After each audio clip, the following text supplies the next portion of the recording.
Don't just put a twist in your movie for the sake of a twist. That's like adding in chocolate to a bacon sandwich.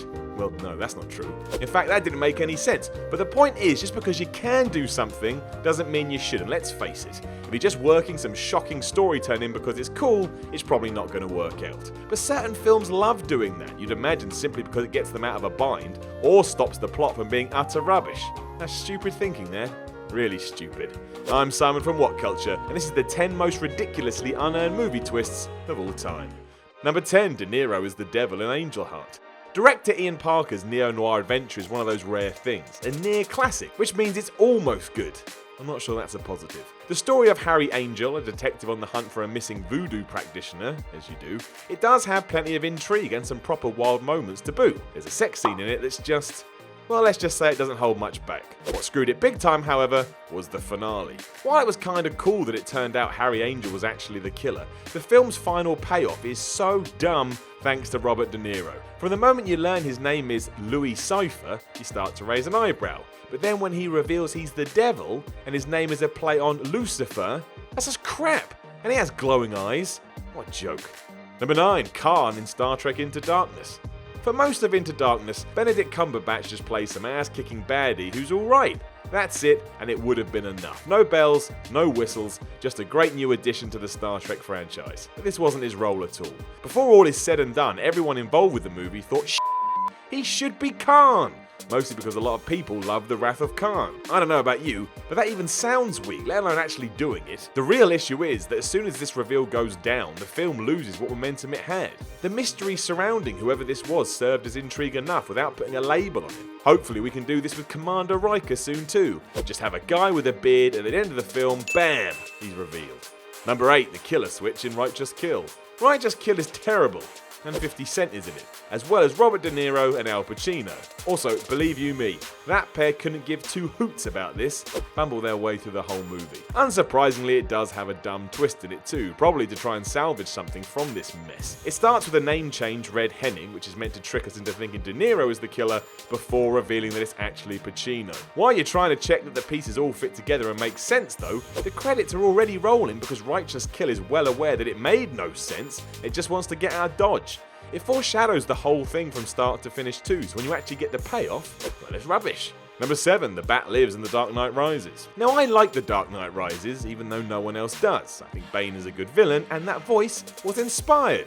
Anyway, seemingly feeling the need to end on a bang and send the trilogy off with a nice big full stop, our final scene is Bruce Wayne looking all content and chipper in a Florence pub garden, raising a glass to Alfred and showing us, the audience, that he's very much alive and well. Now that's a neat and tidy close, but it would have been a much better ending had Batman just been blown up in his Batwing as he makes the ultimate sacrifice for Gotham. That would have ended things on a real somber note. Instead, all loose ends are tied up in a nice little package, and we're all left feeling much more hopeful than we should be.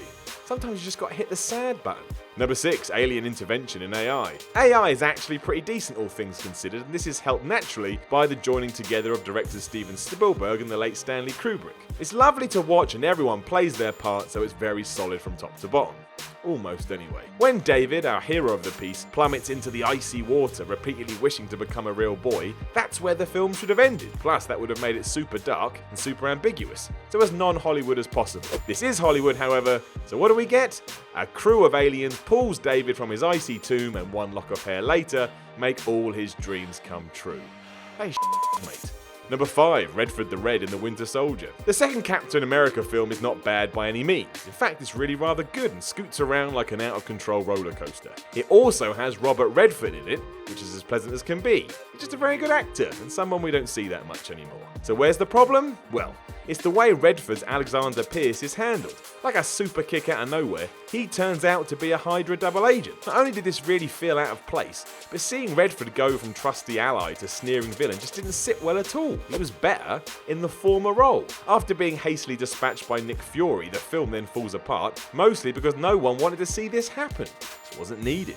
Number 4, the Big Brother ending in The Village. M. Night Shyamalan loves twists, and he was successful with that in The Sixth Sense and Unbreakable, but he should have stopped there instead of banging on that drum like no other drum has ever existed. As well as being rubbish, The Village, a film that at first did have some promise, is crucially undone by a dopey twist, and it's so bad that Shyamalan still hasn't really recovered. For some reason, the whole setting of this village is unveiled as being in the present day, and the village itself is some kind of scientific study. Up to this point, it just seemed like some screwed up place. Why it became all this, no one is quite sure. The real issue is, no matter how smart all involved may have thought this was beforehand, the film immediately loses its purpose once all this was revealed. Because it's dumb.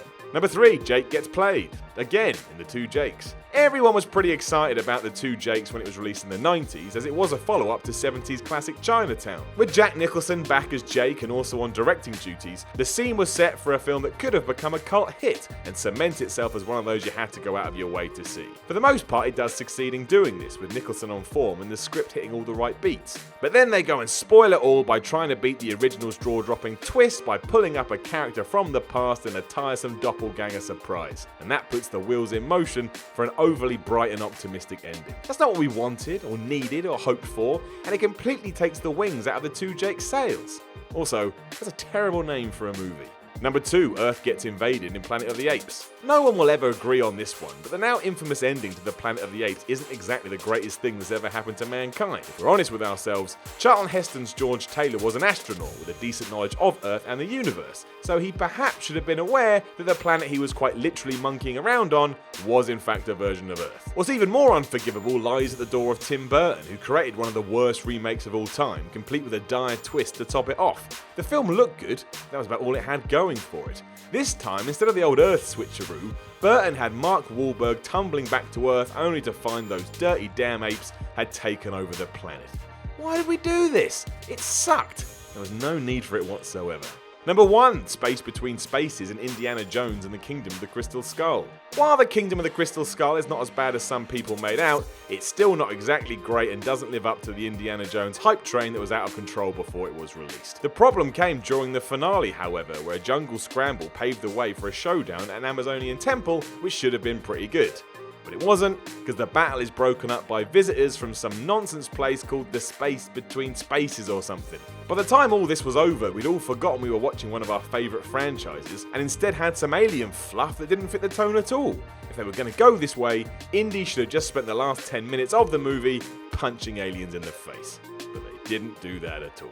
Know of any other undeserved twists in films? Let us know in the comments below, and then don't forget to like, share and subscribe. Then head on over to Whatculture.com to read more articles, and follow Whatculture on Twitter @Whatculture. I am Simon from Whatculture, and I will speak to you again soon.